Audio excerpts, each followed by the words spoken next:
Uh, Hello student. So today is our lecture number 2 of the AC generator. Either you can say that it is the alternator of the, this is one type of the machine, and in a previous lecture we have discussed about the basic introduction. We have finished the introduction. We have finished the need of generator, and we have also talk about the generation of the EMF, and we have talked about the frequency in that and the how EMF would be generated. In that lecture we have discussed about that thing, and finally we have concluded the over with the 2 point, and I have written this 2 point over here because you know that the alternating EMF is produced in the stator. Okay, so we know that basically we have the two section of the stator. One is the stator, another one is the rotor, and the difference in between these two, that's you know that because this is the our stator, but this is, you can say that this one is a stator, but this is our armature. This is the our armature, and this armature is the rotating part in the DC generator. But we are talking about, this is our armature. Now, and this is our field, and this field is our rotating field, where N and S pole is there. It is the two pole machine, and here is the field. Okay, this is our generator.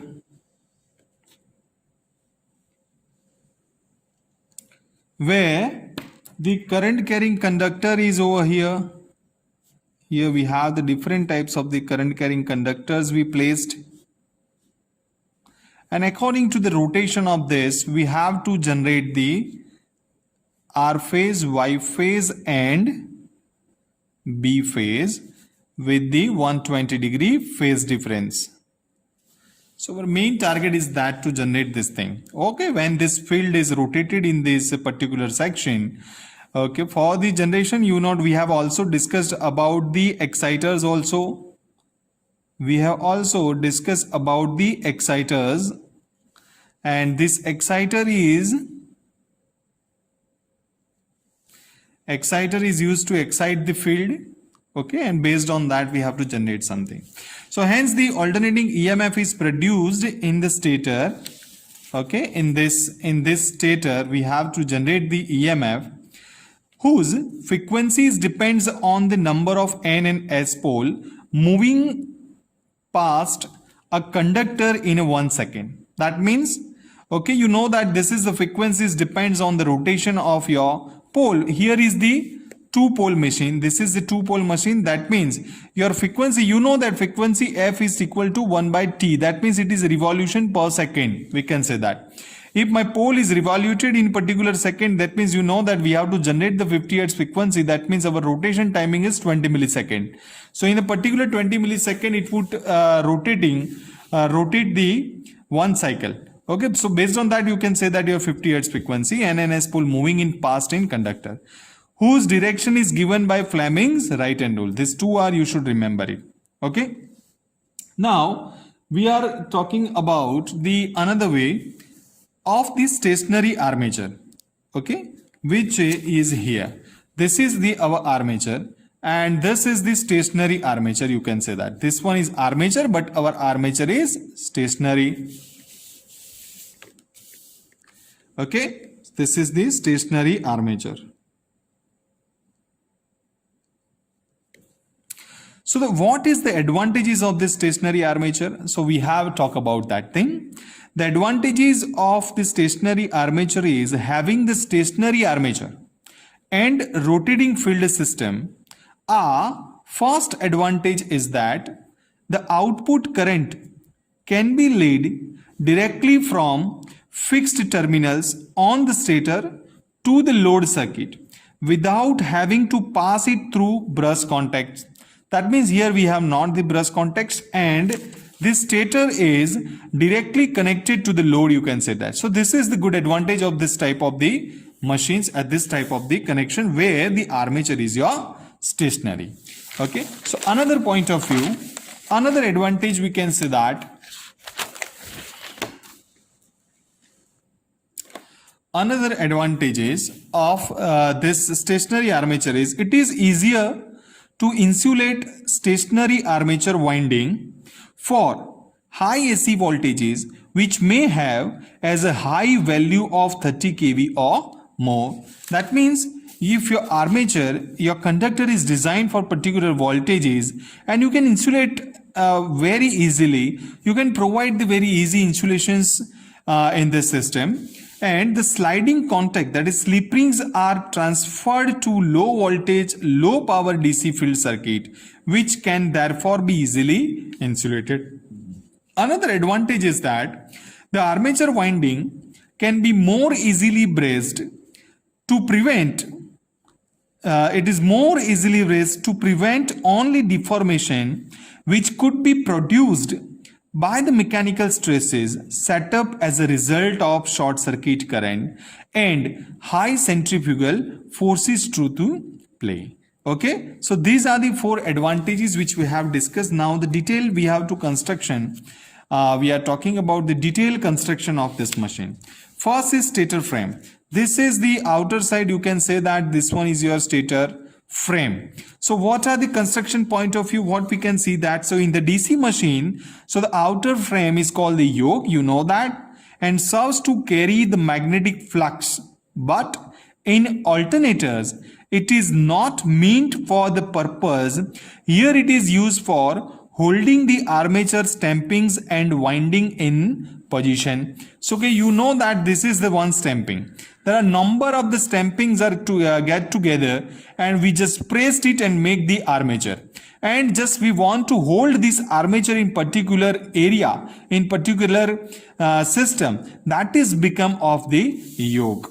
So the low speed, large diameter alternators, low speed, we have to talk about the low speed, large diameter. That means here we have to talk about the huge amount of the generation of the power with the use of this machine. Have the frames which because of as of manufacture are the cast in section. Okay, so the ventilation is maintained with the help of holes cast in frame itself. The provision of radial ventilating spaces in the stampings assist to cooling the machine. Okay, why we provide the hole here over here? Because we want to cool out our machine. So these are the different, you can say that this is the requirement of the frame in the stator.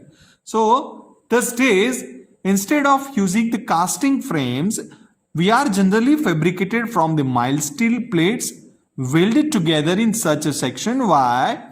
As to form the frame having a box type section. Okay, so we have to just box type of the section is that. Now we are talking about the stator core. Now we are talking about the stator core. So stator core, that means where we place the our core. Core, that means it is our winding. This is a one core, you can say that. It is a bunch where now we are talking about the one winding connections. Suppose this is a one winding. It start from over here and end it over here. So it has a two section. Okay, this is a front, you can say that, either it is your back. So you place this connection somewhere else. That means this portion you can place somewhere and this portion you can place somewhere. And finally it is connected to your commutator segments. Okay, so this is the one connection. Suppose you should place this section in slot number 1 and this portion is slot number 8. That means here is the span of the slot, you can see that. Okay, this is the one coil. Okay, so this is the number of conductors we have. We wound over here like this. This become a one coil. This is become a one coil. And we have this point over here, and the starting portion we can say that over here. So this is a one coil, you can say that. So the armature core is supported by the stator frame and is built up of laminations of a special magnetic iron or steel alloy. The core is laminated to minimize the loss due to eddy current. The laminations are stamped out in complete rings form a smaller machine or a segmental for a larger machine. So the lamination are insulated from each other and have a space between them for allowing the cooling air to pass through. The slots for housing the armature conductors, that is along the inner periphery of the core or the stem, out the same time when the laminations are formed. Different shape of the armature slot are shown over here. These are the different slots. This we can say that we are talking about these slots. These are the different slots over here, and it is a design is different. This is wide open, you can say that. This is a semi-closed type of the slot, and this is the closed slots, you can say. There are three type of the slots are available: wide open slot, semi-closed slot, and closed slot.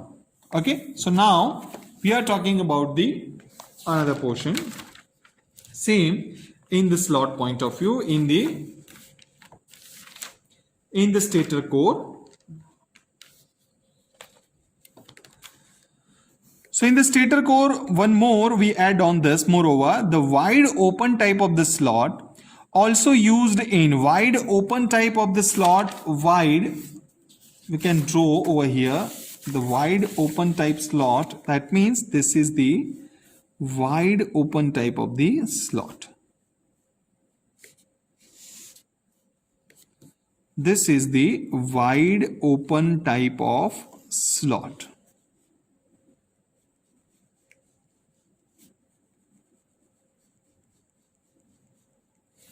This is the wide open type of the slot. So this wide open type of the slot also used in DC machine has advantage of permitting the easy insulation of a from a wound coil and easy removal in case of repair, but it has the disadvantage of distributing the air gap flux into bunches or to fits that produce a ripples in the wave of generated EMF. This area is not equally distributed the EMF, that's why it generates the ripple. And semi-closed type of slot are better in the respect but do not allow the use of form winding. It is not use of the form wound coil. Now to wholly closed type of slot are the tunnel do not disturb the air gap flux, but they tend to increase the inductance of the winding. So they tend to increase the inductance of the winding. Which type of the slot? It is the closed slot, wholly closed type of the slots. It is used for the increase the inductance of the winding. The armature conductors have to be treated through, thereby increasing the initial labor and the cost of the winding. They present a complicated problem of end connection, hence they are rarely used. So these are the three things you can say that. Now we are talking about the main thing of our section, and that is a rotor. So okay, you know that the rotor is basically, you can draw this type of the rotor. This is called a salient type of the rotor. This is our rotor. One over here, N pole and S pole. This is called two pole machine. Suppose it is a four pole machine, that means your diagram is look like this. N and S pole. This is the four pole type of the machine. So we are talking about the rotor. This is called the salient type. And another type of the is a cylindrical type. So cylindrical type of rotor is look like this.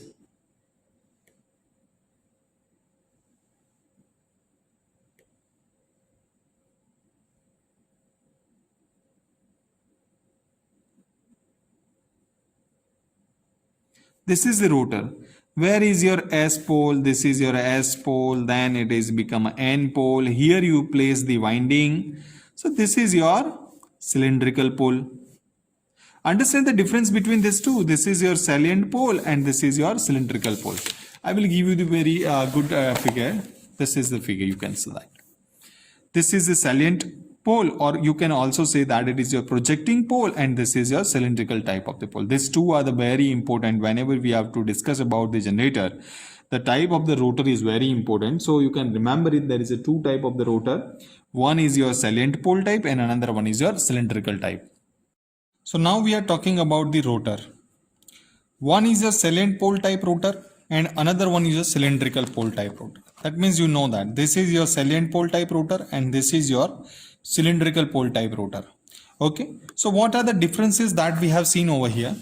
What is salient pole type of the rotor? So it is used in a low and medium speed of the alternator. You should remember it is where the salient pole is used. So salient pole is used where the low and medium speed alternator. Okay. Low and medium speed alternator. It has a large number of projecting poles. That means projecting pole, that means it is your salient poles having their cores bolted or dovetailed onto a heavy magnetic wheel of a cast iron or a steel of the good magnetic quality. Such generators are characterized by their large diameter and short axial length. Okay, diameter is large, you can remember like this, their large diameters and short axial length. So this is the thing. And then what happened? The poles and a pole shoe which cover 2/3 of the pole pitch are laminated to minimize the heating due to eddy current. The pole and pole shoe which cover 2/3 of pole pitch. Okay, pole pitch, that means I will teach you what is pole pitch and pole shoe and all that. Pole shoe, you know that, and we will discuss about the pole pitch in a future lecture. Are laminated to minimize the heating due to eddy current. A large machine field winding consists of rectangular copper strip would be on edge. Okay, so this is the thing. Now what is cylindrical type? It is used for a steam turbine. Remember, it is used for the steam turbine driven alternator, that is called turbo alternators also, which run at very high speed. The rotor consists of a smooth solid forged steel cylinder having a number of slots miled out the interval along the outer periphery and parallel to the shaft for accommodating the field coils. Such rotors are designed mostly for 2-pole or the 4-pole turbo generators running at 3600 rpm or 1800 rpm. 2 or 4 regions corresponding to the central polar areas are left and unslotted. Okay, now then the central polar areas are surrounded by the field winding placed in slot. The field coil are so arranged ground these polar areas that flux density is maximum on the polar central line and gradually falls away on the either side. That means we are talking about this section. This is the main polar areas where the flux density is very high and comparatively it would be reduced then increase, then reduce, then increase. Then you can say that. Okay, so it should be noted that in this case the poles are non-salient, that is do not project out from the surface of the rotor. So the avoid of excessive peripheral velocity, such rotors have a very small diameter, about 1 meter or so. Hence the turbo generators are characterized by the small diameters and very long axial length, where the salient pole is large diameter and the very short axial length, but here is small diameter and long axial length. So the cylindrical construction of the rotor gives the better balanced and the quieter operation as also less windage losses. Now we can see the comparison of the salient pole versus cylindrical. Many of the exams people are asked the difference between salient and cylindrical pole. Poles are projecting out from the surface. Here our poles are not projecting outside of the surface. That means unslotted portion of the cylinder act as a poles. Hence the poles are non-projecting. Air gap is non-uniform. Air gap is non-uniform. Air gap is uniform due to smooth cylindrical periphery. Here the diameter is high and axial length is small. Here is a small diameter and large axial length. Here is mechanically weak. Here is mechanically robust. Here preferred for a low speed alternator. Here is preferred for the high speed alternator or the turbo alternator. Now, prime mover used are the water turbine, either IC engines. Prime mover used here are water turbines, either IC engines. Here prime movers used are steam turbine and electric motors. For the same size, the rating is smaller than the cylindrical type. For the same size, rating is higher than the salient pole type.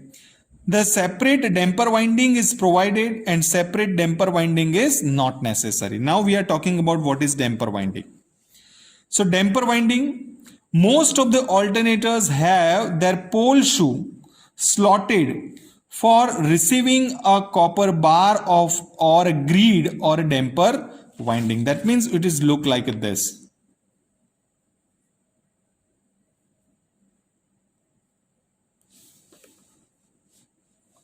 So where we have the dampers, you can say that.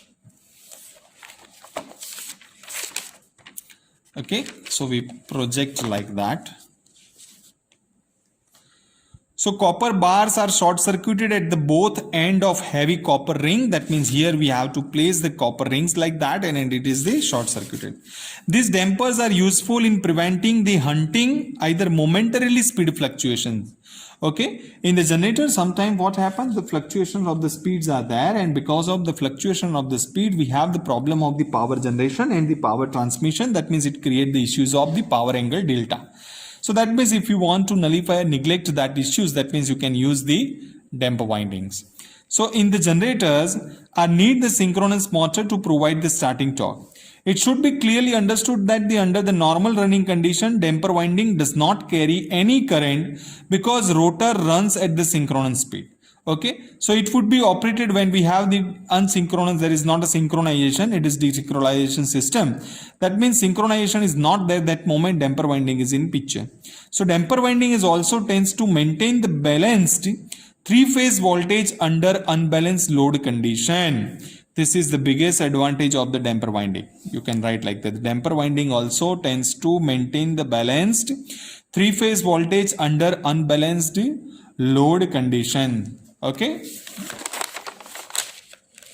Example.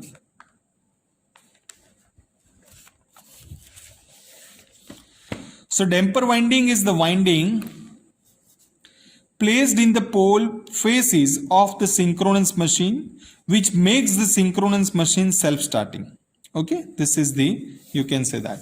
Now we are talking about the good theory of speed and frequency.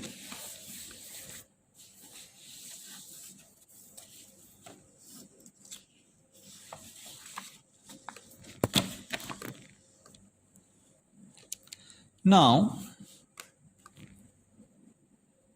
another topic is speed and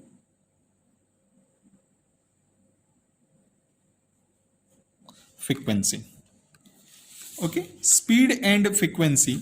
That means we are talking about the speed and frequency in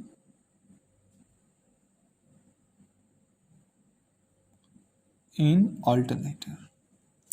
So the frequency of a generated EMF, you know that frequency of the generated EMF is depends upon the number of rotor poles. That you know that frequency of generated EMF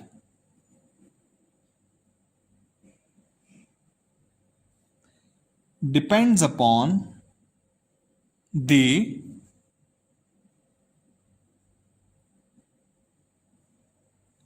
number of rotor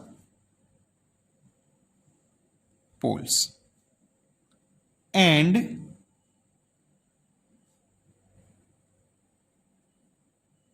the speed of rotor. That means in the generator, P is your number of rotor poles, Ns is your rotor speed in RPM, and F is the frequency of generated EMF. Okay, so an EMF of a one cycle is generated in a stator conductor, when one pair of pole passes over it. Therefore, in a one revolution of a rotor, the total number of cycle generated EMF produced is equal to the number of pole pairs. That means here we are talking about, suppose this is the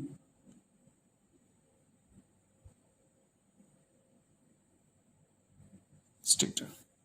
This is your armature and we have the winding over here. And in between we have this pole. This is your N pole. Same like we have the S pole also. So when it rotates, or question is that now we want to generate the EMF. But हमें generate कैसे करना है? It is your R phase, Y phase and B phase. That means अब जो ये rotor घूमेगा तब N pole, that means we have to generate of this much cycle, half cycle. But when it cross the S pole over here, suppose it is S pole, then it is created a one cycle. This is called one cycle. That means एक conductor के सामने उसको एक cycle generate करने के लिए कितना पोल को क्रॉस होना पड़ेगा? That means P by 2. Number of cycle per revolution कितनी होगी? It is P by 2. So EMF of one cycle is generated in a stator. That means one cycle, that means this is your one cycle is generated in a stator conductor when one pair of pole passes over it. One pair of pole, that means N और S दोनों को यहां से पास होना पड़ेगा for the generation of one cycle. ये एक cycle generate करने के लिए मुझे N पोल और S पोल को ये कंडक्टर में से पास होना पड़ेगा. दैट मीन्स एक साइकिल के घूमेगी जब, तब वन पेयर ऑफ द पोल जितना यहां पे कट होगा. Okay, therefore then one revolution of rotor, the total number of cycle generated EMF produced is equal to the number of pole pairs. Okay, so that means you can say that now number of cycle per revolution, number of cycle, that means we are talking about the one cycle. This is a one cycle. That means P by 2. This is called pole pair. Pair of the pole, that means one pair of the pole, that means in that one N pole and one S pole, that means it is P by 2. Now number of revolutions per second is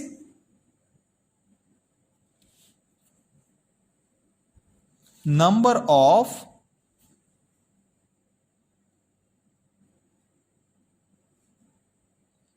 revolution per second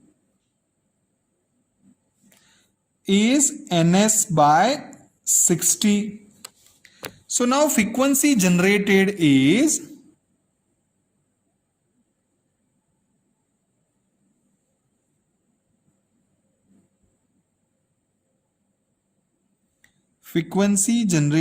EMF is equal to number of cycles per revolution number of cycle per revolution into number of revolution per second. And आपको दोनों का answer पता है. Number of cycle पर revolution is p/2 and number of revolution पर second is ns/60 और दोनों को मिला के हमारा आंसर होगा ns p/120. This is the frequency answer. Okay, so this is how you can know that now the frequency. Now you know that frequency is equal to p ns by 120. So ns is called the synchronous speed because it is the speed at which the alternator must run in order to generate an EMF of the required frequency. It is seen that you can see that speed is fixed by the supply frequency and number of rotor pole. Such a speed is called the synchronous speed and is given by 120 f by p because everything should be a fixed. Okay, so in India you know that electrical power is generated at the 50 hertz. So alternator must run at a fixed speed depending on number of rotor pole of the alternator. Okay, so in India क्या हो गया 50 hertz, it is fixed. P is also fixed. Why? Because when we manufacture the machine it is fixed. That's why the synchronous speed is the constant speed in generator. Okay, so we have to wind up over here.